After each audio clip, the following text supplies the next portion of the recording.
It's time for the Mac Geek Gab, and listener Dan brings us our quick tip of the week with, when in the All Photos section of the Photos app, even after you hit select at the top, it's tedious to hit each photo individually. But I accidentally discovered a much better way to select many photos at once. After you're in selection mode, by hitting select at the top, swipe from left to right, beginning with the first photo you want, and without lifting your finger, scroll downwards through the photos. This will let you select all the photos in subsequent rows as you scroll through until you lift your finger. This allowed me to insert all those photos that I wanted into a shared album rather quickly. More quick tips like this, plus your questions answered today on the Mac Geek Gab number 982 for Monday, May 22nd, 2023.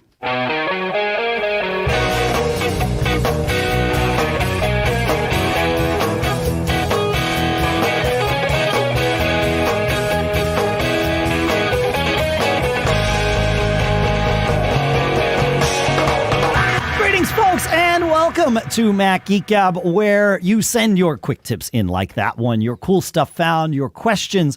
We share your quick tips. We share your cool stuff found. We share your questions. We put them together into an agenda that loosely makes sense and maybe follows a bit of a flow. The goal being each and every, it's not even a goal. It's just part of the system. It's a byproduct of the system that each and every one of us will learn at least 5 new things every single time we get together. Sponsors for this episode include HelloFresh.com/MGG16, where you can go use code MGG16 for 16 free meals and free shipping. ShadyRays.com/MGG, where code MGG gets you a second pair when you buy one pair. It gets you that second pair free. And Kolide.com/MGG, KOLIDE.com/MGG, which is zero trust, tailor-made for Okta. We'll share details about all 3 of those shortly here. For now, here in slightly chillier than last week, Durham, New Hampshire, I'm Dave Hamilton. And here, and also chillier than normal, Fairfield, Connecticut, this is John F. Braun. And here, for at least a few more hours in Lee, New Hampshire, Pete. Thanks for having me back. You cut out there, at least for my audio, when you said the word pilot, Pete. Okay. So you are indeed Pilot Pete today, it turns out. I am indeed Pilot Pete, and I'm going to execute those pilot skills in just a few short hours while I wing my way to Europe tonight. That's great. Yeah, I don't know if anybody else heard that little clip, and hopefully it is short-lived, even if it was. But I made a mistake. Those of us live streaming with us today know that's why we're recording a day early. Yeah. But, it doesn't matter because time is not linear. Time is not linear. No, as we determined last week, Doctor. That's right. I made a mistake today. I'm a very superstitious person in certain ways, and I always take a sip of my fresh mug of tea as the theme music starts. Today, Pete, I was so engrossed with your opening quick tip there that while I was listening, I just grabbed my tea and started sipping it. And so maybe I'm the one that caused the audio hiccups. Hopefully that's the only thing I caused, at least the only negative thing that I caused. I have a positive thing to share, though, and that is our next quick tip, which is an article I found called 80 Shades of Option Key. And it is a Notion site, so actually published on the site of one of our sponsors. I don't know who it was that published it, but it is all kinds of things that you can do with the option key, some of which you probably knew, but some of which certainly I didn't know. One is that when you're in the Finder to looking at the Get Info screen, sometimes you'll pull that up, and it'll all be, all the triangles will be twisted closed, and it's like, oh no, I want to see the details, and so you go and you twist each one open one by one. Hold down the option key when you twist open one of them, all of them will open. Handy. And that's also true in the Finder itself. Like if you're in a Finder view it's got things twisted closed, option, click, and it will either twist them all open or closed at once.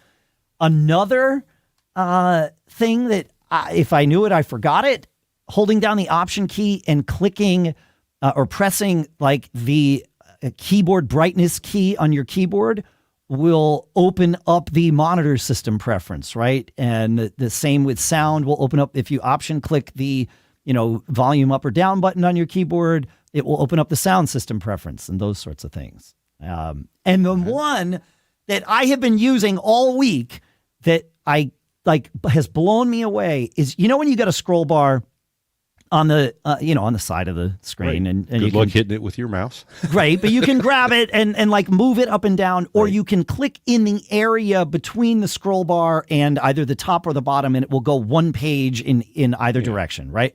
Right. So we knew all that. What I didn't know, I'm curious if either of you knew, did you know that you can option click anywhere in that scroll bar and it will jump the scroll point to that point? Right? Didn't know I have to play with that some. I know. So these are like 4 of the things that that the option key can do for you, and there are 80 of them in this article. It's linked in the show notes at, of course, MacGeekGab.com. You can get directly there at mgg.fm/982. And while you're there, sign up to get the show notes delivered to your email box every single week. That works out great for you and works out great for us. So So that's the difference. I just found it. All right. So I always thought that just did it without having to hit the option key. But if you do it, it just moves it a page, like you said. Yep. I did not realize that. But yeah, hold the option key down. It takes it right there. Right to whatever that point is. Now, right. If you got a 40-page document and you're option clicking in there, if you can, hit page 32 consistently, more power to you. Right on. But it does get you close. It's like, I know it was like 3/4 of the way down. You just option click instead of trying to grab the little tiny thing and drag it, because the longer a document is, the shorter the little handle is to grab. Sure. Right. So, And let's make it so small that you can't right. possibly click on it. Exactly. You don't have All to. right. Now. You just boom. And I tossed something in the show notes. Okay. It's an Apple support article titled Mac Keyboard Shortcuts, Okay. which I don't know when they update it or how they update it, but it's a pretty long list. So, check that out sometime, just for fun. Yeah, that's great. Good stuff. Pete, you got one? You got an eSIM tip for us? Yeah. So Joao writes in, I recently took a trip to China, and as you may know, the internet can be pretty challenging there for Western visitors. With the current situation in Taiwan, most VPNs don't work. Before my trip, I bought a 5G hotspot with a Chinese 5G SIM, but unfortunately I could not use it. The only use I found was syncing my iCloud drive. In 3 weeks, I used 150 gigs of data.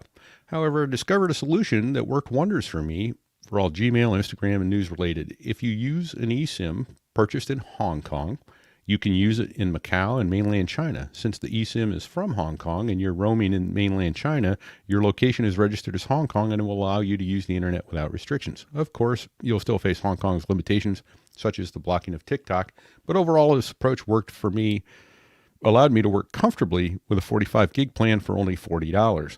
And that last line actually is what piqued my interest, because I did buy a recent one. I paid $40 for 13 gigs. I'm like, what'd you do?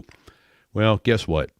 He bought it, as he says there, specifically a regional, a Chinese, Hong Kong one, and mine was global. So if you know you're only going to be traveling to Europe, it's cheaper to buy Europe only, or Asia only, or even more country specific. It lowers the data plan. Mine's global, so yeah, I'm paying data rates for Canada and Mexico and the United States. And the United States, which unfortunately is probably the most expensive of those, at least as I've found, as I've shopped around for SIMs. Yeah. Right. And I've been using the Pokify for a long time, and with really good results. However, I found it a little frustrating that you turn that thing on and you have to wait for the red light to turn green, and sometimes it doesn't seem to connect to services. And so I thought, well, okay, I'll try this eSIM thing. And I did it, and it turned, I actually got, hey, we couldn't activate you and you're out of luck and no data for you, but it worked. It was actually on and working. So even in spite of the error message, it was up and running. Oh, interesting. If you, the other one with these global ones that you buy in Hong Kong, if you're traveling to Hong Kong, you're going to have to fill in your passport number and your name and all that stuff and register it so that it will work in Hong Kong. Otherwise, you won't be able to roam there. I remember that. Yep. And then, but lastly, Dave and I were talking about this before the show started. I found it kind of interesting that I was trying to select Mint Mobile off and my Moby Matters eSIM on. So just to zoom that out a little, you were trying to turn off data for your home SIM and turn on data for your eSIM that you had bought for travel. Global eSIM, yes. Yep. And then I thought, you know what? I don't want to crunch and I can go in the low data mode, but I don't want all these background programs anyway, crunching all my data up. So I went through and I turned off all kinds of programs, but I found them out of order. It's like, okay, a bunch I use are at the top. Then I get down and some were alphabetical, and then there was out of alphabet, and then some more were alphabetical, and I'm just like, oh, I'm so confused. And I wound up going to the bottom and resetting all settings, or not all settings, all data, resetting my data usage. And they all magically went to alphabetical. So that's when I figured out that, they're sorted by data usage. Yes, they're only alphabetical if the usage is the same, aka 0. Yeah. However, and then you pointed out this other tip. That's cool. Yeah, Go. There is a place where you can choose and see the list of applications alphabetically, and it's simply in at the bottom of the main settings screen on your phone. And that's where you can set all kinds of settings for applications, and you can even search there to find a specific application. And yes, cellular data is controllable here too. So it's one of those scenarios where you can switch the same thing on and off in 2 different places as from the user interface design schools. You would probably say that's a really bad idea, being able to do the same thing in 2 places. It is or it isn't. However, in this scenario, perhaps it's. I think it's better there because you can go to the top and search for the thing by name. And if you're like me and you've got 100 apps on your phone, then finding the ones start with a U or a V, you can scroll for a while. If we think about it from the standpoint of, you're going to have, the settings for each individual app, and in those are going to be things like cellular data and background, usage and all that stuff. That's got to be there, right? When you're controlling the settings for an app, all the settings should be there. And if Apple followed, strict UX design paradigms where you only have things controllable in one place, now when you're inside the cellular settings and you're seeing that list of apps organized by data usage, it would be super frustrating to not be able to choose to turn an app off right there. Right. So it's a convenience feature of not having to you better jump to the settings for that app and turn it off. It's like, no, we're just going to expose this same setting. Good luck finding it while you're gone. Yeah. And then don't forget to come back here because, by the way, you can't have 2 windows up on the iPhone because everything's modal. So I get why they made the decision they did. And I tend to agree with it. So, yeah, Dave, you probably remember back in the day, so I do, but they used to have a bunch of binders, and it was called Apple Human Interface Guidelines. The HIG. And I may have them in my attic somewhere, but my only reflection is that I think somebody took those and threw them away, especially with Ventura. Well, yeah.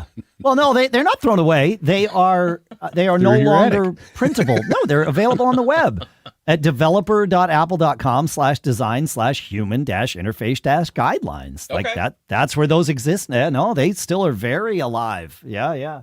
They've evolved. Perhaps not in the ways that we would evolved want them.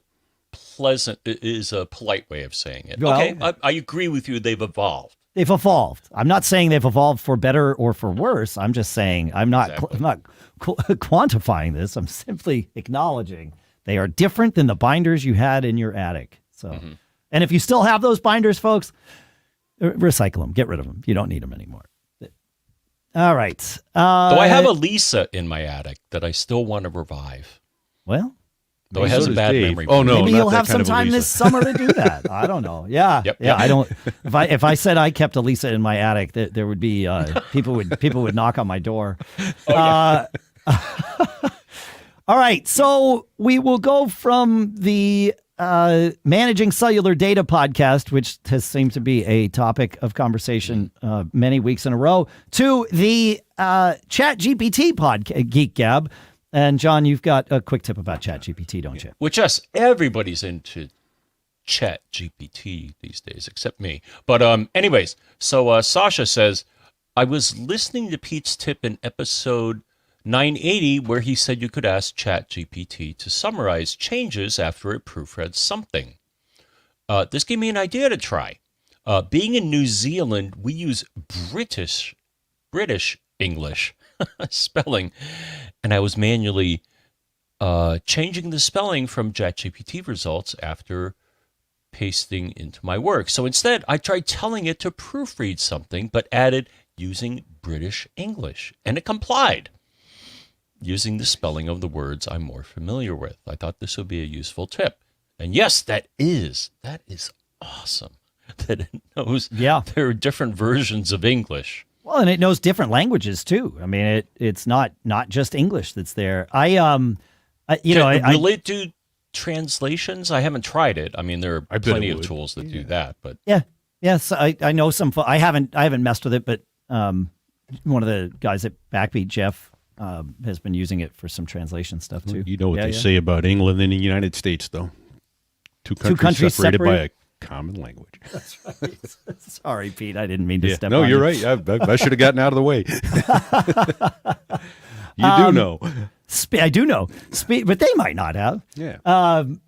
Speaking of ChatGPT, we use it a ton here for production of the show and many other things. Yeah. So I have a paid ChatGPT account so that I have guaranteed access to it, and B, get access to GPT-4. And I will say, as an aside, we have a great thread, by the way, going on in our Mac Geek Gab Discord at macgeekgab.com/Discord, where we're talking about these kinds of things because it's evolving every day. There's all sorts of different ways of using it. And just even if the tech doesn't evolve on any given day, our understanding of it and our ability to use it does.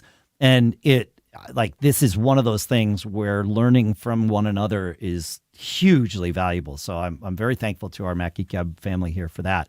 But I will say that the default that you get on the free version is GPT 3.5, and then they have GPT 4.0 as well.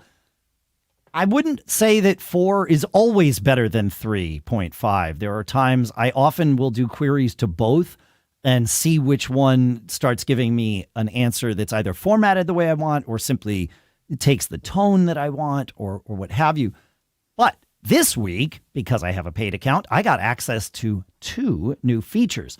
One of them is ChatGPT's plugins. If you are a paid user, you go to, there's like a little 3-dot thing next to your name in the lower left. Click on that, then click on settings. In the settings, you will see beta features. Go to beta features and you can start turning these things on. Some of the, if you don't have access to them yet, if they won't even appear, it's not like they'd be grayed out or anything. So you can just go turn them on. Plugins are very cool. There's all kinds of things, like dozens of plugins already written. And some of them are things like OpenTable or Kayak, where you're able to leverage the engines of these websites and let ChatGPT leverage the engines of these websites to do some of this assistant style stuff for you, which is awesome. There's one called Perfect Prompt, where you type your prompt in and then invoke this plugin, and it will rewrite your prompt to get you results that are better. And it's sort of meta because in a sense it's using ChatGPT's engine to help you rewrite a prompt for ChatGPT. So like you can wrap your head around that if you so choose. Talk about a do loop. Yeah, exactly. Right. But I've had good luck with it. I have given it a prompt and then opened another session and given it a prompt and told it, make that prompt perfect. And the results I get are better. But the one that I'm really excited about is, and I got this last week too, is web browsing. And what this means is I can give ChatGPT a URL and tell it, go do something for me. I was sending out an email the other day to a bunch of our main sponsors and agency contacts. And I wanted to end it. I was talking a little bit about how the economy has, impacted the podcast advertising industry, and it was saying, look, we've been doing this podcast for 18 years, publishing for 25. Like we've seen things are cyclical. We've seen downturns before. We've seen, this is going to be okay, like what we're seeing here. And I put it into some context. And then I shared some stuff, but I wanted to end it on a positive note because, the economic stuff isn't necessarily all that positive right now, but it's fine. And so I asked ChatGPT, I said, visit backbeatmedia.com and come up with an email ending tagline that is enthusiastic and on brand. And it went through and it scoured our website. It took maybe 30 seconds. And then it came back with a list of like 5 taglines. And it even said, I checked out your website. It seems you're very into representing independent publishers, both in the development of websites and, chiefly involved in podcasting from the beginning. Like, it definitely grokked what our company is about. And then it gave me a bunch of taglines, and I liked, 1 or 2 of them, and I didn't like 5 or 6 of them, but that's totally fine. Yeah. And it cost me nothing, $20 a month, and took, let's say 5 minutes. It didn't take that long, right? But, it was like instant that I was able to get this stuff. And so having it being able to browse the web also gives you access to things like it solves the problem of when you're using ChatGPT, you can only paste in up to, 1,500 or 2,000 characters or something like that. If I want it to summarize the transcript of this episode, I would have a lot longer than 2,000 words. Correct. Well, but I will have a web URL of the transcript of this episode. And so I can just pass it the link to that URL and tell it to go read it over there and summarize. And one of the plugins that's available is a PDF plugin where you can tell it, here's a PDF, go summarize that for me. So it's pretty cool. So I'm having fun with ChatGPT. You got to let us know what your thoughts are, how you're using it. Feedback at macgeekgab.com. We'd love to hear from all of you. All right. Hey, look, our sponsor Kolide has some big news. If you're an Okta user, they can get your entire fleet to 100% compliance. How do they do this? Well, if a device isn't compliant, the user can't log into your cloud apps until they fix the problem. It's that simple. Kolide patches one of the major holes in zero trust architecture, device compliance. Without Kolide, IT struggles to solve basic problems like keeping everyone's OS and browser up to date. Unsecure devices are logging into your company's apps because there's nothing there to stop them. Kolide is the only device trust solution that enforces compliance as part of authentication, and it's built to work seamlessly with Okta. The moment Kolide's agent detects a problem, it alerts the user and gives them instructions to fix it. If they don't fix the problem within a set time, they're blocked. Kolide's method means fewer support tickets, less frustration, and most importantly, 100% fleet compliance. Visit kolide.com/MGG to learn more or book a demo. That's KOLIDE.com/MGG. And our thanks to Kolide for sponsoring this episode. Hey, what's worse than buying a pair of expensive sunglasses and losing them right after you get them? Well, breaking them. But not for me. Not since I got Shady Rays. Shady Rays makes high-quality sunglasses that are just as good, or based on what I've seen, even better, than the expensive ones. And Shady Rays are a fraction of the price. These things are durable. They look good. I just got a pair of the recycled ocean tortoise frames with these glacier. They call the lenses glacier. They're these reflective blue. They look awesome. They become my go-to pair of sunglasses. And I don't worry about losing or breaking them ever because every pair of Shady Rays is backed by their industry-leading lost and broken replacements program. Break or lose your pair the second you take them out of the box, they'll send you a replacement pair. No questions asked. And they're not happy unless you're happy, and that's why they give you 30 days to try them. And if you don't like them, you can exchange them or return them for free. What's better than getting one pair of Shady Rays and not worrying if you break or lose them? Getting 2. Go to shadyrays.com/MGG and use code MGG for a limited time. When you buy one pair of Shady Rays, you'll get the second pair free. That's shadyrays.com/MGG, code MGG to get a second pair of Shady Rays free. shadyrays.com/MGG, code MGG, and our thanks to Shady Rays for sponsoring this episode. All right. We were talking about ChatGPT, and I think, Pete, you might have a question about this for us. I did. Well, actually, it was several weeks back. We mentioned MacID ChatGPT, which is the Mac native app for using ChatGPT. You can Yeah. log in and use it natively and create the API and all that sort of thing. But I find it interesting that when I can go either native or web, so native means it's more on your machine than... Yeah, it's using the API to send the data back and forth as opposed to just opening up a web view, essentially. Yeah. Yep. But I'm wondering if you've seen this. If I select in settings 3.5, I get answers in native. If I select 4.0 in Mac GPT, I get the model GPT-4 does not exist. Are you a paying customer? Yes.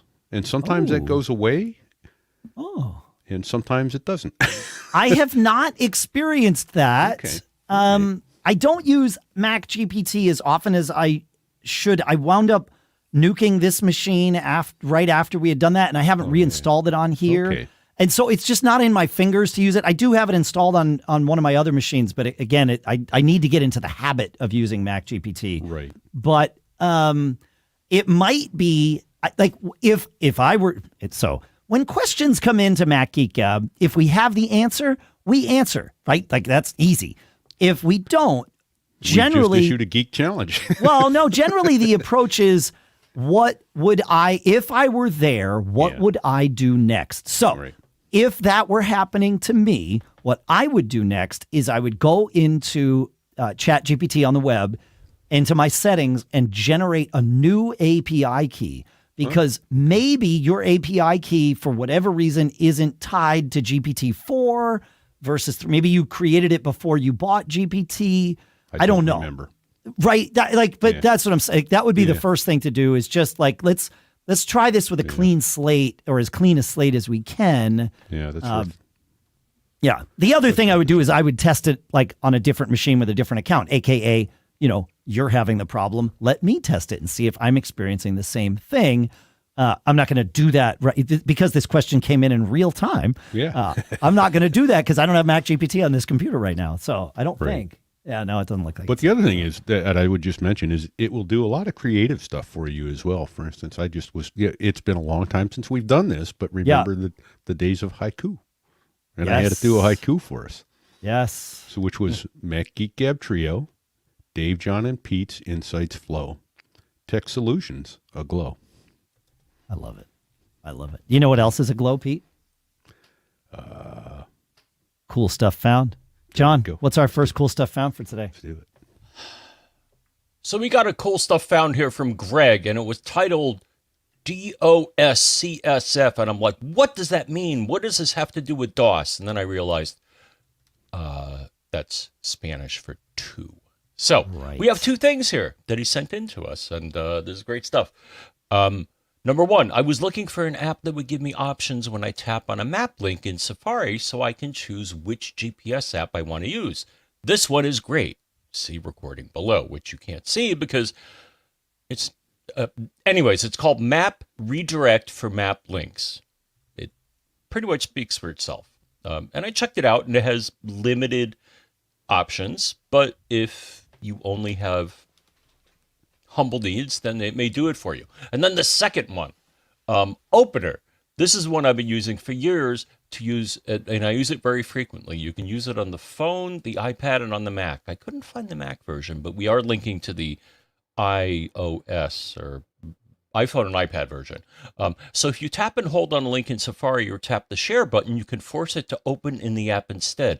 As you can see below, they support over 200 different applications, so the chances are the app is going to be supported. That's pretty cool. That's handy. Yeah, because the either iPhone or iPad, the OS tends to be more limiting, I would say, in giving you that flexibility. So it's nice that somebody figured this out. So thank you. Yeah, that's pretty good. I like this stuff. That's good. That's good. This is what we love about cool stuff found. I didn't even know that app existed. But what a clever way to do it. In the vein of unlocking our Macs without our Apple Watches, listener Ben writes, I think it was Ben, yes, writes in with Unlox.it. which enables unlocking a Mac with a trackpad tap pattern, as well as face, fingerprint, or any of the Apple, connected to Apple devices. So it is at Unlox.it, which is UNLOX.it. So we will put that. I guess it's just called Unlox. It was formerly MacID, but now it's Unlox. And that's the app I could not think of the name of last week. There you go. It used to be Mac. Yeah, I remember using that with my phone and my Mac. Yeah, it was. Yeah, exactly. It still is good. It's Yeah, evidently. Yeah, it's still out there. Yeah.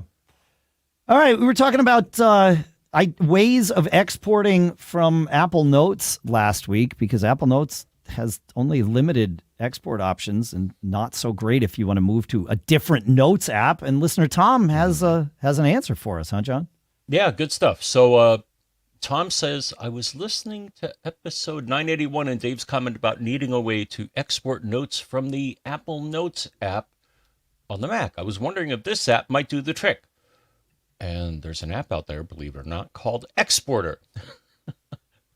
It can export to Markdown or HTML and supports exporting to JPEG, PNG, GIF, TIFF, BMP, PDF. You get the idea. Yeah. The free version will export all your notes, but you can purchase an add-on that provides a feature called Filter View. From what I see, this should allow you to export individual notes.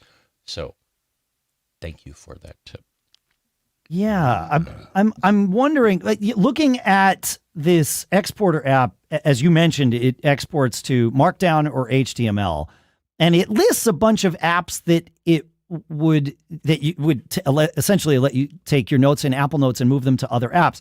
And there's apps like Obsidian, which we mentioned last week, Bear, Standard Notes, Craft, some of these sort of indie notes apps, Ulysses, right? Good stuff.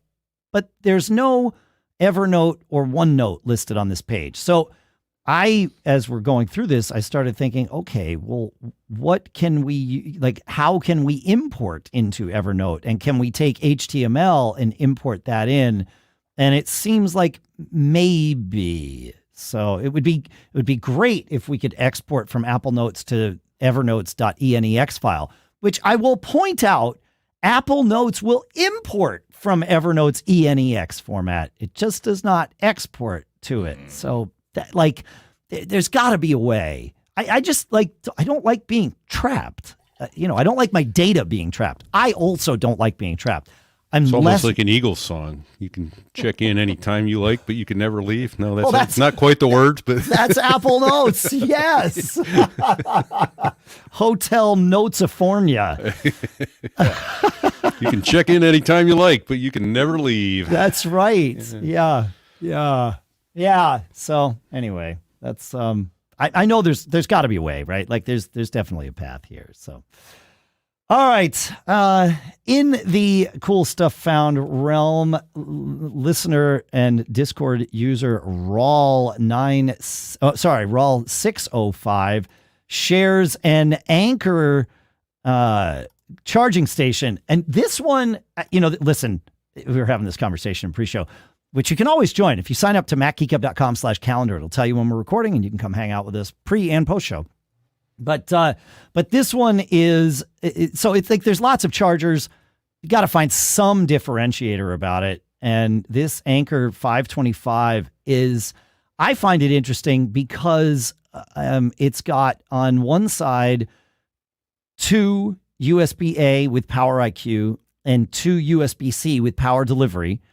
And on the other side, it's got 3 grounded US-AC outlets. And then, of course, it's got a cord that plugs into the wall. So this is, for me, the kind of thing that I want to have with me when I travel. Something I can plug in, charge all my stuff, and if it turns out that its 4 ports on the front are not enough or the wrong kind or whatever for whatever I'm doing, all I need is to plug into one of its outlets. Because a lot of times in a hotel or even an Airbnb, an extension cord. One outlet behind the TV cabinet.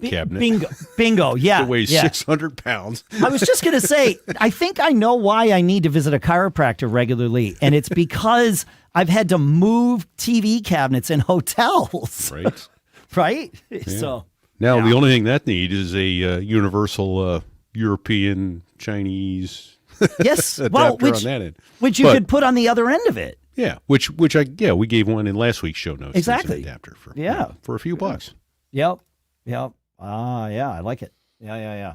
So, yeah, there's all kinds of there's all kinds of chargers out there, but like this one, it would be like great. I'll throw that in my travel bag and I'm good. I don't need anything else. Like I want a couple of AC outlets, that's for sure. And then I want a couple of USB-A and a couple of USB-C. Like that's what you need these days. And then from there you can do what you need to do. Yeah, So I'm comparing it to the behemoth that I have, and you know the one that I have. So it's similar in that it has 2 A and 2 C ports, but it's 100 watts. But it's much larger than heavier than this one, I suspect. So, yeah. And what's the output of this one? This is 65. 67. Yeah. Okay. All right. That's gonna Yeah, be the one enough. I have is 100, but it looks to be larger, and I'm almost guessing heavier. So I like the. Yeah. Is this GAN? It has to be GAN. Yeah. right? This It's one. GAN these days. Now it might not be. It doesn't say that it is. I'm looking to see. Is it GAN? It is not. No. Or at least it doesn't say that it is. So it therefore probably is not. Anchor is usually pretty good about sort of leading with that if it's got it. But yeah, like this is like I said, I am finding that I want to be able to travel with AC outlets, and it turns out this has surge protection built into it too. Short circuit protection, over voltage protection, over current protection, internal safety shutters, fire resistance, grounded protection. Yeah. So in a hotel, that's not a bad thing to have. Well, and the coolest thing about that, like you say, is those AC outlets, because I have to carry 2 or 3 foreign adapters for each thing I want to plug into. Now I don't. Now you don't. That. So, No. and I think I'm gonna. I will say this. Technically, these kinds of things are either not allowed or frowned upon on cruise ships. Yeah. So if you are going to use one on a cruise ship, make sure you use it only when you're in your room and the door is locked, aka not when your stateroom attendant is going to be visiting your room to help you keep it nice and tight. You know where else they're frowned upon? I've found this fascinating. Nursing homes. Really? They're too many I believe cords it. is a trip Yeah, hazard type. yeah. It's like, okay, but Okay. it reduces the cords. Yeah, no, but I can see this. Like I've used one of these in a hotel room before where, you want to have it plugged in, or you want to have the outlets near the bedside table, but the outlet is way over there, Right. And so there is the cord running across the floor. Now, it's like, maybe it's a sobriety test. Even I if don't know. it's against But the wall, it's a trip hazard. It's like, yes, right. And it's like, okay, like but I get it. They have to have the rule, and they can't. Well, it's on like a nursing home is different from a hotel for many obvious reasons, and they are taking more responsibility for ensuring the guests are not tripping. They're taking the most conservative route. Yes, because they have to. They have to. Correct. Yeah. No, that's literally what they are paid to do, is take care of people and keep them safe. So hopefully keep them happy and comfortable. All right. We have at least one more cool stuff found. We'll see where this goes. I love cool stuff found. So, David Klempkin shares 2 cool stuffs found about, I guess there's just several that showed up in Discord when this conversation happened. But we were talking about the cellular coverage in your area. And he mentioned Coverage Map at coveragemap.com, which is a community-sourced coverage and speed map. And you can actually submit your own with their... I think you have to... it's kind of a pain in the neck with Coverage Map to submit your own. I think you have to use a speed test and export it as a CSV. And they've got a YouTube video about how to do that. But anyway, if you want to look at the data that other people have submitted via CSV, that's even easier because it's right there. You just put in a zip code or an address and it will do it. I believe It is only for the United States right now, but it will show you where you're getting coverage for, AT&T, T-Mobile, Verizon, et cetera, and then of course they have the MVNOs as well, like Mint Mobile, Invisible, and all of that. But knowing where the main carriers are getting you coverage, it's handy. I use it. I use it often to check, like, before I travel, especially going to like visit family in rural Maine. Like, am I going to have coverage, or am I going to enjoy this off the grid time? So there you go. Yeah. That's good to do. But I'll tell you what, I recommend, unless you've got unlimited data, don't waste your data on a speed check. Speed check. Yeah. That's it'll use it. Some companies don't count that against your data limits, and some do. I can say definitively that Mint does. I was doing some speed tests recently. For some reason, probably it happened, or I did it while I was traveling, but I had 5G turned off on my phone. I don't know why. And it was when I was down in Austin in March that I realized it, and I turned it on. It was like, oh man, I'm getting service like in the movie theater now, where I wasn't before, and like, this is great. And then it was like, oh well, let me see how my coverage is at home. I've been toying with the idea of using T-Mobile's 5G to the home as a backup connection for my fiber. I've decided against it for a variety of reasons. I just don't need to. I don't need it. It's going to be fine. I can always turn Comcast back on, and that's only going to take a couple of hours. I already have it all wired up, so like I don't need it at the ready, right? But I was doing some speed tests to see, like, is this even viable? Do I get 5G in the house and in the spot where I would need to put this device? And if I do, what is the what kind of speeds do I get? And I mean, especially speed tests over 5G where you're seeing hundreds of megabits per second.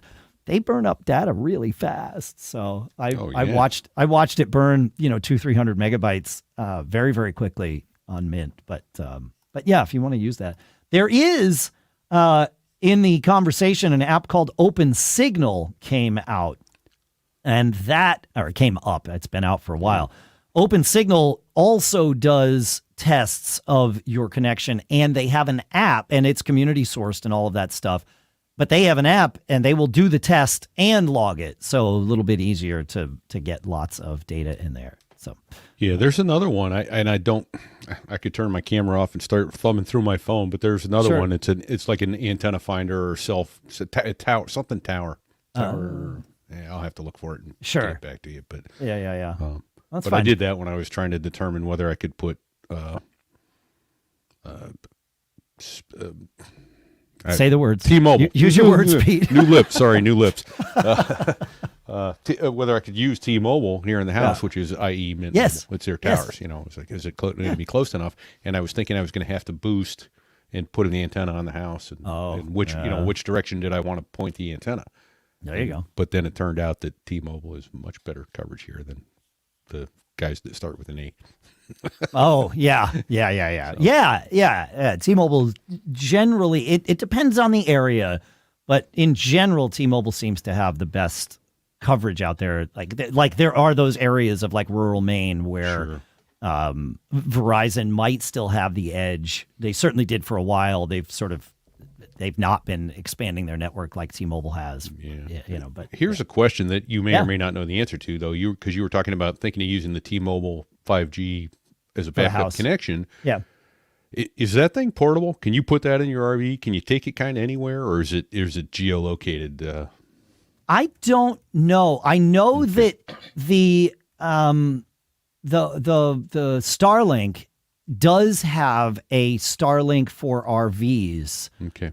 That's the satellite one, not the mobile one. Right. I don't know if your T-Mobile 5G for the home is portable. Because the reason, I think it was Verizon was offering one for $25, and I thought, well, that's half the price, and I can do it at our place in Florida. But it's not available at your. It's also not $25. It's $25 if you're paying for, some some higher end plan for your phone. Otherwise, it's like $60 or something. So yeah. It's not probably not for you, but like the T-Mobile one is. Yeah, I wonder. I know that in order to order it, you have to be in an area that they deem has 5G coverage for your home. Like they need to be able to send it to an address. Sorry about that. They need to be able to talking with my hands again. So I told Pete to use his words. Now I need to tell myself the same thing. They need to send you have to give them an address, a shipping address where you're going to use it that they believe you will have good luck with it, right? Like, I mean, for lack of a better term, they just don't want a bad customer experience. Now, if you choose to take that somewhere else with you, I don't know. That's interesting. Feedback at macgeekgab.com, folks. Let us know if you know the answer to that question, because that would be a fascinating solution. So send it to the address of feedback at macgeekgab.com and let me know if it works in the Florida Panhandle. There you go. Oh, yeah. Well, you can put the address in. I'll put that's a link where I in got told it didn't. And I'm like, bummer. Yeah. Oh, but if you shipped it here and then happened to accidentally leave it at your house there. Yeah, whoops. Yeah, right. But that was feedback at macgeekgab.com. Yeah, it looks like, I did a mobile home 5G search, and it pretty much came up with, Verizon, Mint, T-Mobile, stuff like that. So I think you got to just look at their map. Yeah. To see if it's likely that you're going to get coverage. Yeah. Because I know, especially middle America is a challenge, or as you said, Dave, Maine, because, who lives in Maine? I mean, why even put cell phones? I'm just kidding. Yeah. Don't need them there. Yeah, that's right. Yeah. Signal can't get there from here. That's pretty much how it is sometimes when I'm visiting my family up there. Yeah. If I was going there, I wouldn't bring my cell phone. All right. Well, we've now I've watched our download numbers. We now no longer have anyone in the state of Maine listening to this Great. show. Yeah, we've How many been people We're gonna we've get canceled for canceled imitating the in accent. Maine. That's right. Yes. That's the Yes. episode.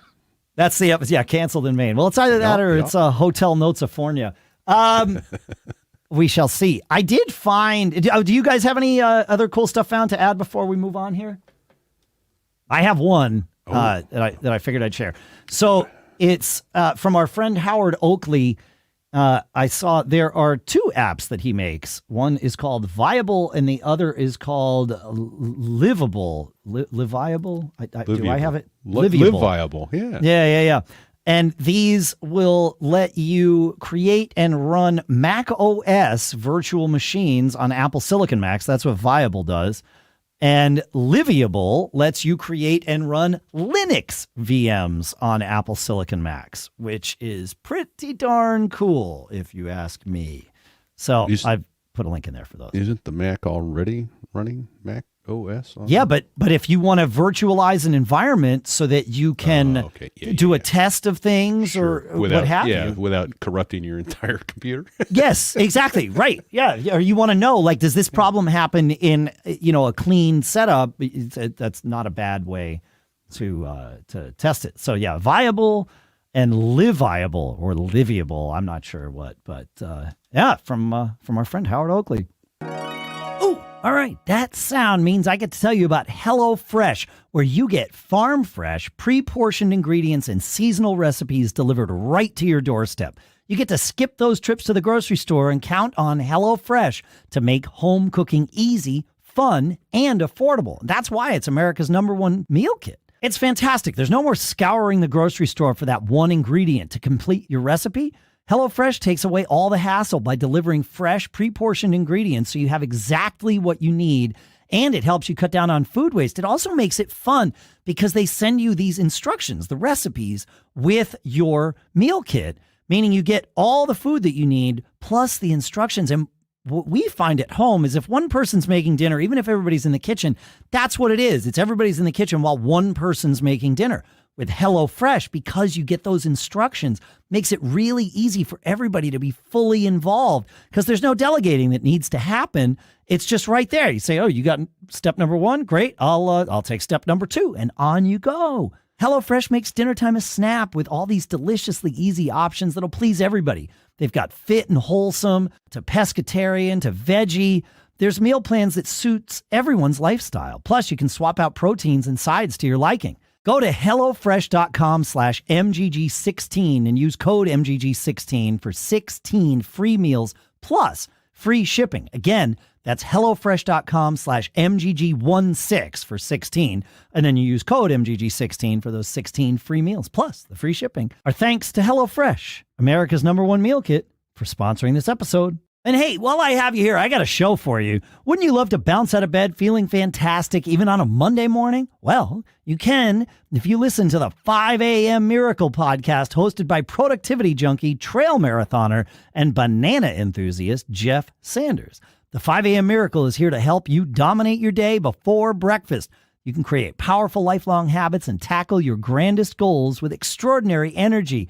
Every Monday, Jeff will guide you through a fascinating and helpful personal growth topic, including action steps to give you something practical to achieve in every episode.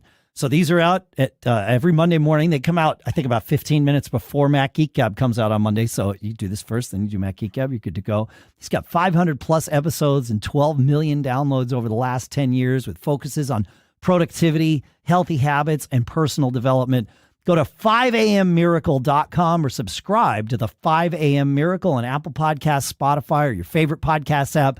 Again, that's 5ammiracle.com. And our thanks to Jeff for doing this swap with us.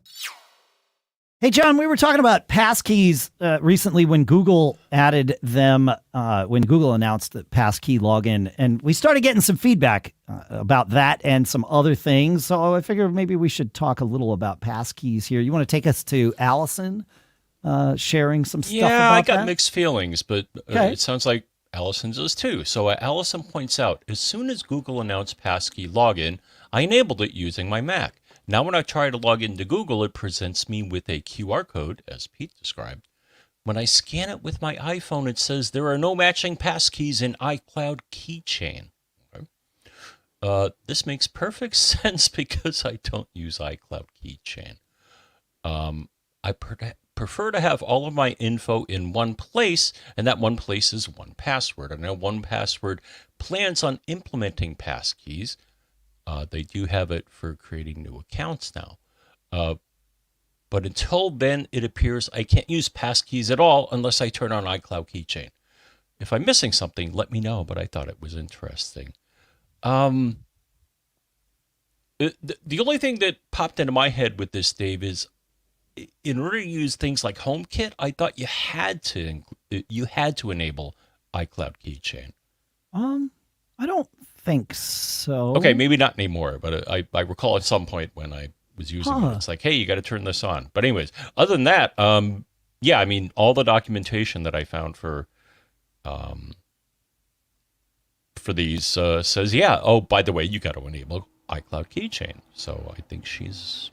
Soon, though, that will not be the case because as Paul Conaway pointed out in our pre-show chat today, 1Password has announced that it will support passkeys coming June 6th, which, of course, is the day after WWDC announcement happens. So we'll... I mean, it's no surprise. Like Apple's been supporting passkeys obviously for a while. I don't think they're divulging anything, of Apple's secrets. They are simply divulging their own secrets, which is that passkeys come to 1Password on June 6th, which is great. Yeah. I'm still living dual life. I use iCloud Keychain and 1Password simultaneously, and it mostly works out fine. I let my passwords get stored in both, and whichever one wants to fill it is great. I have started using Apple for my credit cards again now because it will store my CVV codes, whereas it previously didn't. So I would have to autofill a credit card with Apple and then go either look at the credit card like a caveman or like look in humanity. or look in 1Password to find out what my CVV, was and type that in. But now the last time I did it, it was like, hey, you want me to store that for you? And it's like, yeah, please. So cavemen didn't have credit cards. Sure they did. How do you think they had to buy their maybe axes credit and rocks. stuff? I mean, what you use as currency back then? Well, I mean, they see that was the thing is they didn't use cash. They only used credit cards, John. Like, obviously, we Didn't know have any cavemen. pockets. We know cavemen didn't use cash. That's ridiculous. This was thousands of years ago. Yeah, they so didn't obviously, have pockets. They just had to remember their credit card numbers. that's it, right? It's obvious. All right. Kyle had a comment about that conversation. Yeah, I about got to past- try this out. So, Okay. so Kyle says, on Geek Gab 980 during the segment on passkeys, there was a discussion of whether or not it is possible to use passkeys to sign on to other devices that are not syncing the passkey. This is possible if the passkey containing device is present, at least within close enough, at least with new enough software on all devices. Okay, there we go. The device communities. The device communicates over Bluetooth. See the WWDC 22 session Meet Passkeys. That's nice. I want to meet the passkeys. You and we can have a watch link that to this session. Yeah. video. And he says he thought there was another video where it was demonstrated. Yeah, whatever. But anyways, that would be really cool. I haven't tried this, though. I do have passkeys enabled in a limited fashion, so I should give this a whirl, because it'd be nice if you just had the device present. Right. I think what this is saying is it's possible to do this without using iCloud Keychain. No, I think you would still need iCloud Keychain, but maybe not. I don't know. Yeah, it's worth watching that session, I suppose. Yeah. It's good. All right. One last one, maybe not so much about passkeys, but passcodes, John? Yeah. Where? From Todd? No, I see it. No, Great. There we go. Okay. Navigating notes. Navigating hotel Notes-ifornia. Yeah.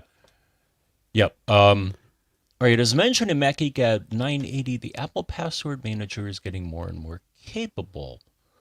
But it does rely on your Apple device password, which can be the weakest link. Agreed. Many of my friends still have a 4-digit passcode on their iPhone or simple Mac passwords. And basically, we got to tell everybody to just get their act together. Or check your settings. And just so if you want to know here, the place that you want to go to change this is...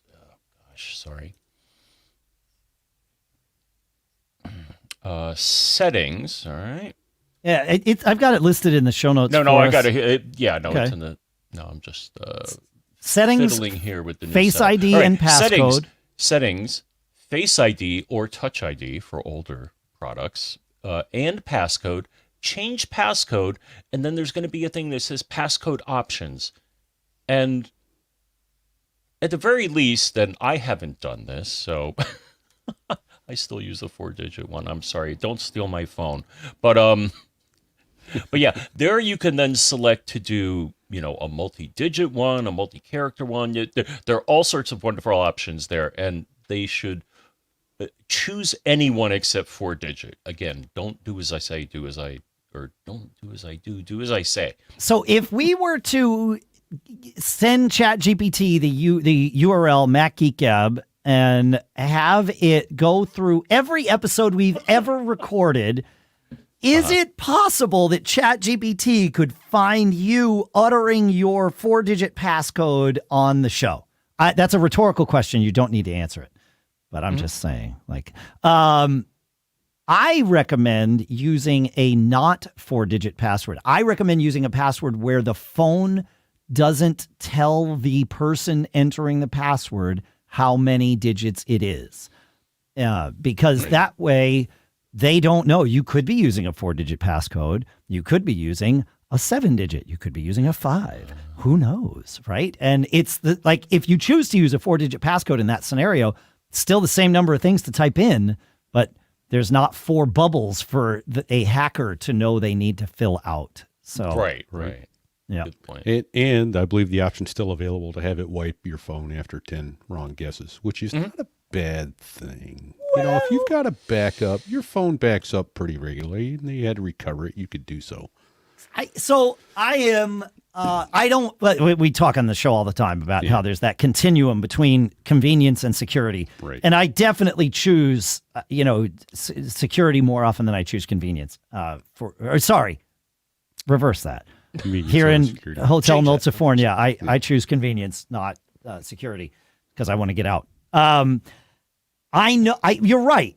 Everything you said is correct. If you're backing up your phone, you're doing all the things that are sort of relatively easy and good to do, you're going to be fine. Except I know, because I have Murphy on my favorites list. We used to say have Murphy on speed dial, but kids, you ask your parents what that means. I know, because I have Murphy in my favorites list, that the one time I would type my password, or somebody would type my password in wrong, like not maliciously, but just accidentally, would be while I'm traveling, and it'll be the one trip that I don't bring a spare iPhone with me, and I don't have my data connection, and I desperately need like that thing to get onto a plane, or it's definitely gonna burn me if I do this. Yeah, but 10 times, that's a lot. The only time I wouldn't use it is if you've got toddlers in the house, right? Because then you're going to be resetting your phone every week. Every week. Oh, yeah, guaranteed. Yeah, that's right. Yeah, it reminds me of a very tangential story, but semi-related. When Steve Wozniak, for those of you who don't know, kids, ask your parents. When Woz loves numbers. He loves repeating numbers. He loves patterns. He would often post like his hotel room number to social media if he got like a good one that had like a repeating pattern, or it was palindromic or something like that. Like he loves all that stuff. And when the 888 area code opened up for toll-free numbers, Woz immediately went and got 888-888-8888, because he thought, now I can do it. I can have one phone number that's one digit, and this was like totally appealed to Woz, and he had to give the number up. And the reason he had to give the number up was he was getting prank calls from babies all day long. And he did love it, because he thought, what a perfect thing. These kids are making their first prank call, and I get it. But eventually it sort of became, more trouble than it was worth. But yeah. Anyway, that's too funny. That's my story. I don't think they were today. intentionally prank calls. I think it was just roll the dice, Well, but they were having fun. They were pressing the buttons and seeing what would happen. And talking to Woz. Isn't that kind of what we also did as slightly older kids for prank calls, as we press the buttons and see what would happen? I will say, when my oldest was about 3 years old, he managed to get the police to show up at the house. And guess what? That's entertainment, baby. and after the third day, the cops were like, "Can you please keep the phone away from him?" Because that's why we're coming every day now. At least in this country, 911 is 911, because the 9 and the 1 are as far apart as you can get on the keypad. Yeah. It's not 911 in all countries, though. Like, different countries have different things. But yeah, here we chose 911 because it's diagonal. Actually, some it's 119. I think Japan that's is true. 119. Yeah. Yeah, that's true. Yeah. But they drive on the other side of the road too, so that's why. The wrong side of the road, Pete. Yeah. Let's. So we've cut Maine out. As we say, the wrong side of the road. We just cut out the UK, obviously, and Japan drives on the wrong side of the road too. They do indeed. Well, forget them too. That's right. And they use the wrong electricity. It's 100 volts, 50 hertz. What's up with that? Actually, it makes perfect sense to me to have, from a math standpoint, those numbers from a math standpoint. In Europe, they don't use the same electricity either. That's a different electricity. Yeah. So but yeah. Oh, it's 999 in the UK. Tennessee Papa in the chat room says it's 999. That sounds right. Yeah. Yeah, I think yeah. So it's maybe they get more prank calls there than we do here. Or maybe we learned from them. Like, the E911 system is very, relatively speaking, is new here. Like, it definitely came into being when I was a teenager, I guess. Mm-hmm. Yeah. So, all right, Gary, let's answer some questions here. I like these. We'll see where we get. Gary's I don't know how far we're man. gonna get. Yeah. Let me get Gary up here. Hold on. there. Isn't that you, Dave? All right. No, No. Oh, We're good. never mind. no, it's John. I got it. It was the next thing on the agenda, All right. but you know. Yeah, it's the next. He's next up. All right. Yep. So Gary says, "Why are you jumping around on me? Stop that." Okay. I just watched CNET's pre-WWDC show, and the hosts were talking about what they want to see in the next iteration of iOS. I've been wanting this since the original iPhone was created in 2007 with iOS 1.0. Wow. iOS 1.0? What did I mean? Tell people what this is. Why doesn't Apple have an audible low battery alarm? If someone doesn't pick up and unlock their device, they will not get the notification unless they have a video or something that's got a device on when the battery becomes low. I know there is an audible alert while on a phone call, but seriously, guys. A related rant with the introduction of the dynamic island. Now the low battery notification only appears in that area. I only saw it because I was looking at my phone when I saw it. The only other indicator is a red battery icon. Apple is usually on top of making sure their hardware and software is accessible for those with disabilities, but this is 2 strikes. I'm legally blind and not always going to be looking at my phone.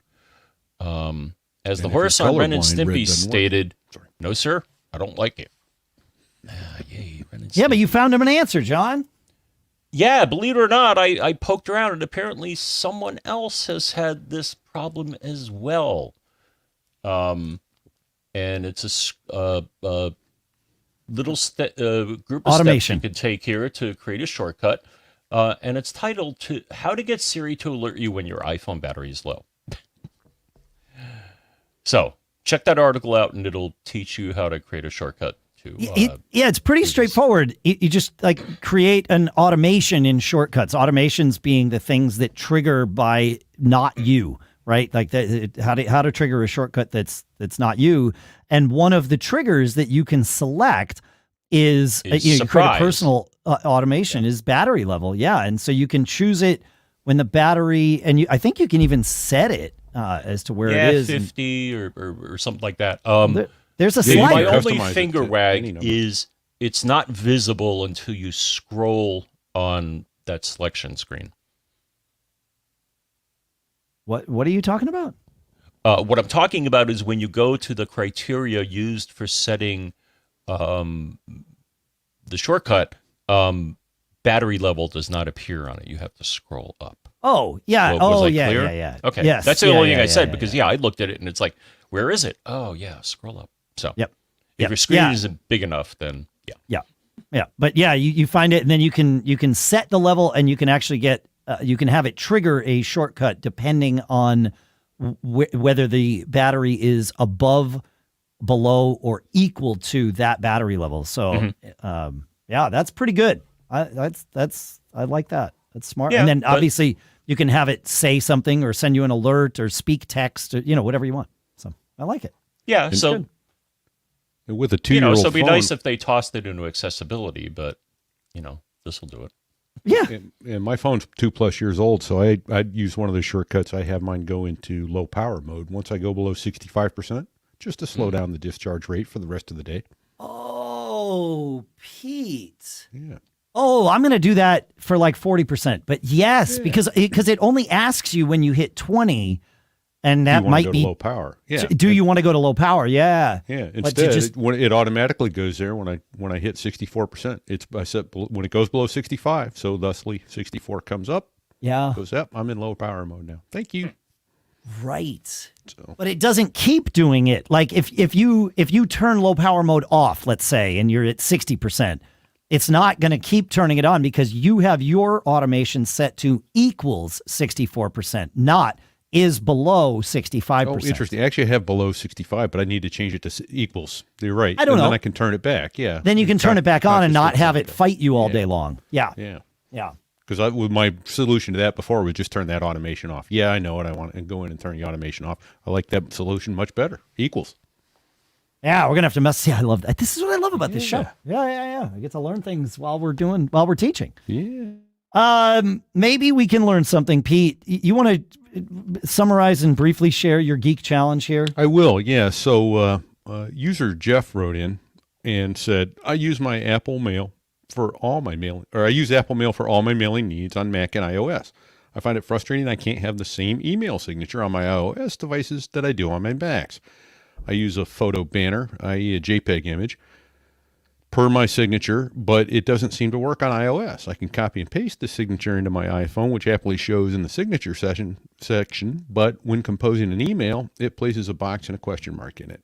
Other than using a different email app, do you have any ideas on how to embed the graphic signature? So I went, man, I'm using my Google Foo, and I found a LifeWire article that essentially says, go in, create your Apple signature, or use your email and your Apple or your mail signature, with whatever scripting in an image that you want, and save it as a draft.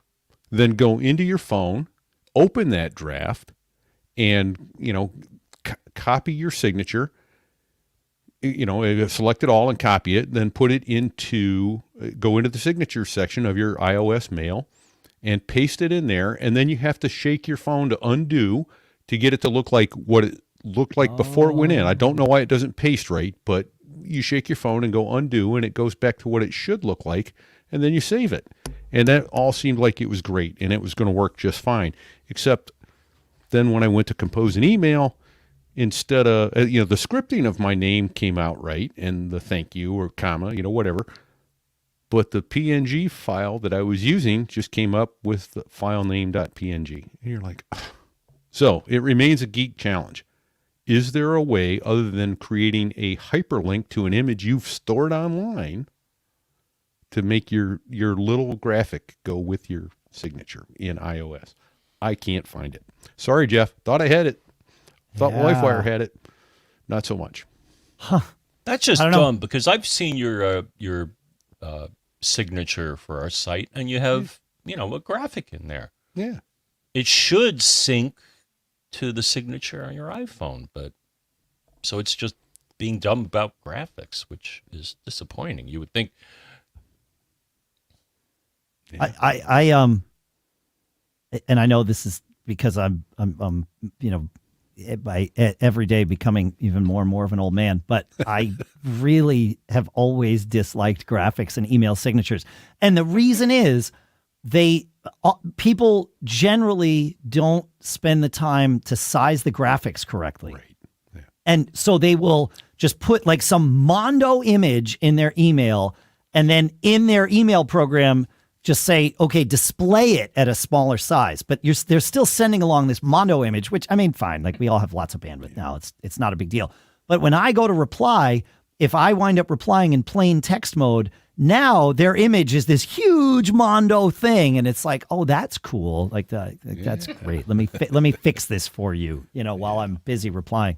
So I don't know. I've never, I know who you are. I don't need you to brand yourself in your email like that. But I get it. Like, some companies, it's actually company policy to put the image. I'm going to send you a bill to my ISP for all that bandwidth. For the bandwidth, yeah. Right, I like exactly. it. But I it like remains it. a geek challenge. That one should be, John's right. That one should just be simple. Yes. I don't know what it is. I I don't think that disagree. iCloud would take care of it. I mean, iCloud does a lot of very useful things in the background, including syncing your signatures with Yeah. Yeah, I don't disagree. Despite my personal preference, I fully agree that it's weird that this just isn't a thing. So Jeff, in spite of having found the answer, sending you the answer and going, I haven't been able to try it tonight, I'll try it tomorrow. When I tried it tomorrow, it didn't work. It didn't work. Yeah, exactly. Yeah. All right. At the risk of potentially running a little longer than we normally might. Let's do it. Bill asks, he says, I recently purchased an M2 Max-based MacBook Pro and am considering purchasing a dock to use at my home office, connecting 2 4K external monitors and a plethora of USB devices, mostly Type A. And because I have the M2 Max, I can take at least 96 watts of power from the dock. You don't need at least 96, but you can certainly take it. He says, I've looked at the OWC, the Belkin, and the CalDigit offerings in the Thunderbolt dock range. And he says, I'm having a little trouble choosing which one is which. And it seems like he says that I need a Thunderbolt 4 dock. And it seems like maybe the CalDigit's the only one that really does what I need. I'm not sure how to look at these things. Help. And I'm paraphrasing here, but that's where we start. The place that I will begin with the answer here is that when we're looking at all of this, it's really important to go back to that conversation we had a couple of years ago with Larry O'Connor from Otherworld Computing, where he came on, and he's such a nerd. And I say that in the most positive way and with the utmost of respect, because he really understands this stuff, and in many cases better than we do here, which is why we often have him on the show. But he explained to us that the term Thunderbolt 4 is really a marketing term. And what it means is Thunderbolt 3, but with all the features enabled. And that sounds ridiculous to me when I hear it that way. And there's a good reason, and it's because I'm a Mac user. We as Mac users did not experience what non-Mac, aka Windows and Linux users, experienced with Thunderbolt 3. And that is, many of the features of Thunderbolt 3 were not enabled, and yet manufacturers were still able to say they supported Thunderbolt 3. Intel changed that, or the Thunderbolt Consortium, whoever, changed that with Thunderbolt 4. In order to say Thunderbolt 4, you must support and have enabled all of the features. What that is, for us Mac users, with Thunderbolt 3, every feature was enabled save one. And that one feature is hubbing. And what hubbing means is not being able to do, with Thunderbolt 3, you could have 2 Thunderbolt ports on your dock. One that would go up to the host, aka your Mac, and one that could go down to either another like Thunderbolt drive or to another Thunderbolt dock, which could then have 2 ports on it. So pass-through Thunderbolt was allowed and capable for us Mac users with Thunderbolt 3. With Thunderbolt 4, hubbing means you can have more than 2 Thunderbolt ports on a dock. And so you can have one go upstream to your Mac, and then many go downstream to other Thunderbolt devices. I will point out that the speed of all of it is aggregated and sent through the Thunderbolt 4 pipe up to your Mac. So you're going to be limited there potentially, depending on what you're hanging off of it. And you need to be cognizant of that when you're choosing how to architect your Thunderbolt setup. You might be better off, say, hanging an SSD directly off of your Mac on one bus so that the other bus can have, the dock with the hub and all that stuff. But knowing that that's the difference between Thunderbolt 3 and 4, you can start looking at these docks a little bit differently. You need to first decide, do you want hubbing? Do you need hubbing for your setup? Do you even care about that? And if the answer is yes, then find a dock that supports multiple Thunderbolt ports. And if the answer is, or more than 2 Thunderbolt ports, I should say. And if the answer is no, then don't worry about it. Just go get a Thunderbolt 3 hub that has all the other ports you want. That said, CalDigit's Thunderbolt Station 4 has a ton of ports on it. It really is a great device and might exactly be what Bill needs and what many of us need. But there are others out there. When you start taking the need for the marketing term away and just start looking at actual capabilities, the OWC Thunderbolt dock, which is the name of that product, is a Thunderbolt 4 dock and also has your 96 watts of power and those sorts of things. So that's my advice for going through that. I don't have any one to recommend. Any of the ones that Bill mentioned are great, but also, Anchor makes Thunderbolt hubs. They don't make the one they used to, which had tons of ports like the CalDigit. Seems like CalDigit's the only one making that sort of, kitchen sink hub these days, which is, just fine. So I don't know. You guys have any thoughts on this? Are you using any Thunderbolt devices, John? I like the OWC 14-port Thunderbolt dock with cable, blah, blah, blah. So that's technically a Thunderbolt. We would call that a Thunderbolt 3 Yes. dock just because it just has 2 Thunderbolt ports on it. But yeah. Right. For my current setup, it has the ports that I need, which are primarily, believe it or not, USB 3.1 connectors. So do you mean the peripherals USB that I have plug into it slow. are for the most? Go ahead. You're saying USB 3.1, but I think, correct me if I'm wrong, please. I think what you mean is USB-A connectors. Yes, they are USB-A connectors, and on the device itself, they are marked as USB 3.1 Sure. Gen 1. Yes. Right, Okay, but to be clear. Yeah, but because you could have USB 3.1 Gen 1 over USB-C as well. Like it's not limited one or the other. And we would call USB 3.1 Gen 1, correct me if I'm wrong, but these days we call that USB 5 gigabits. Yeah. Because Okay. that's way easier. And then I think the only other port I use on it is there's a Thunderbolt pass-through, and then there's a monitor port, which I have my secondary monitor plugged into. What the monitor So that's port what I is use. So I don't have. The CalDigit one that was mentioned sounds fabulous. It's got a lot of ports, yeah, and has lots of power too. Yeah. If you need that. In my case, I really don't need that. yeah. If you're plugging into a Mac Mini, it doesn't matter. Yeah, exactly. So that's the one I recommend. And I don't know what you use these days, Pete. Let us know. Well, I'm trying to figure out why, and I may be asking why is the sky blue. But my observation is then that's why the hub that I have, sorry, banging my microphone. The hub that I have has the little pigtail, one USB-C in, Yep. and everything else is all USB-A and Yep. SD card and that sort of thing. So that So makes sense to me now. You're probably using a USB-C hub, not a Thunderbolt hub or dock or whatever that's term probably we true. want Yeah, to use. okay, Yeah, that's true. Yeah. yeah. But if that's what you need, that's fine. And John, are you using? You said it has a monitor port. Is that HDMI or display port? It's display port. Yeah, I'm looking Great. at the diagram. Display port 4K. So Okay. Yeah. Yep. So there it's you go. more than I need because my secondary screen is not 4K. And more often than not, right? So many things are now USB-C these days, and that's why we covered it back in the pre-Christmas show. Those little adapters, USB-C to A, and then a little rubber tether Yes. to hold it on the end of the cable. And that's how I solve my port needs at this point. Yep. That makes sense. Yeah. I'm still. I have a Thunderbolt. The OWC Thunderbolt hub, which has 4 Thunderbolt ports on it. So that's what I use to add Thunderbolt ports to my setup here. And then I also have the Thunderbolt 3 dock, which I think is basically what you've got, John, from them up here.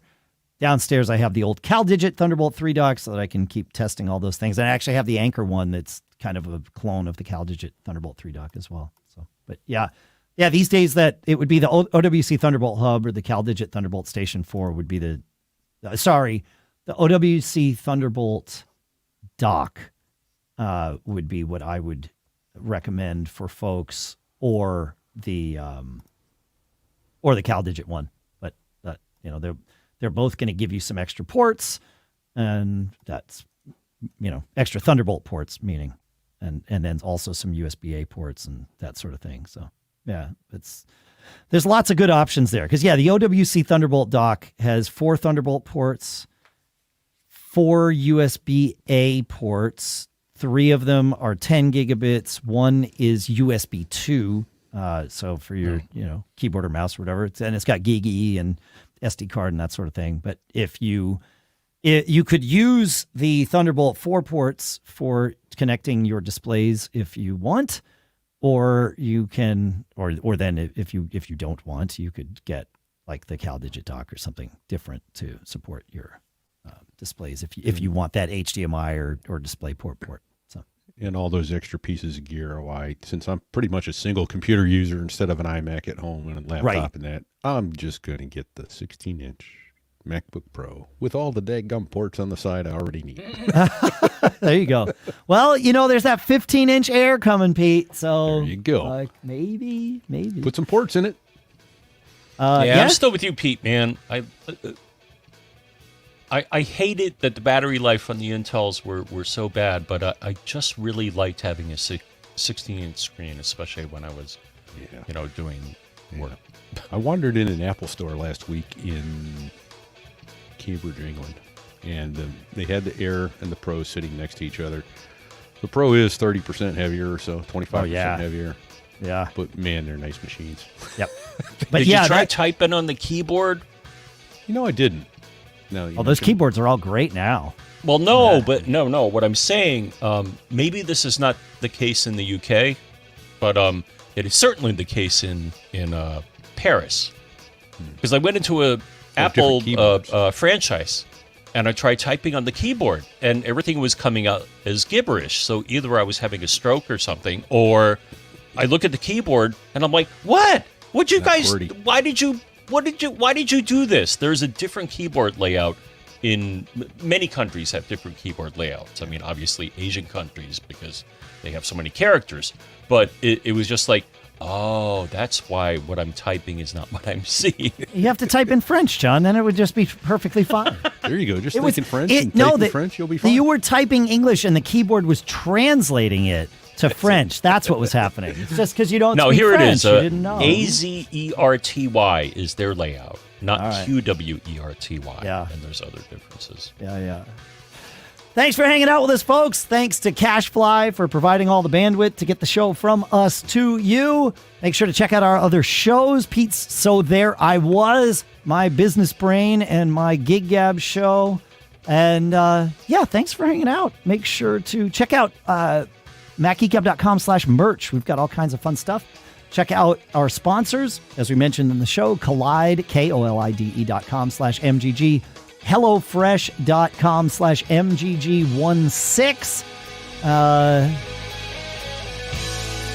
I'm going to remember the other one. It's just how it's going to be. I guarantee you, it's going to come to mind. ShadyRays.com/MGG. John, would you do me a favor? I love it when you tell me what Pete's shirt says, because I love it when you share pithy advice. Do you have anything to share? I think you can get one of these if you go to MacGeekGab.com/merch. And if you do that, you can get your very own shirt that says on the front of it, "Don't get caught." It's good advice. Thanks for hanging out with us, folks.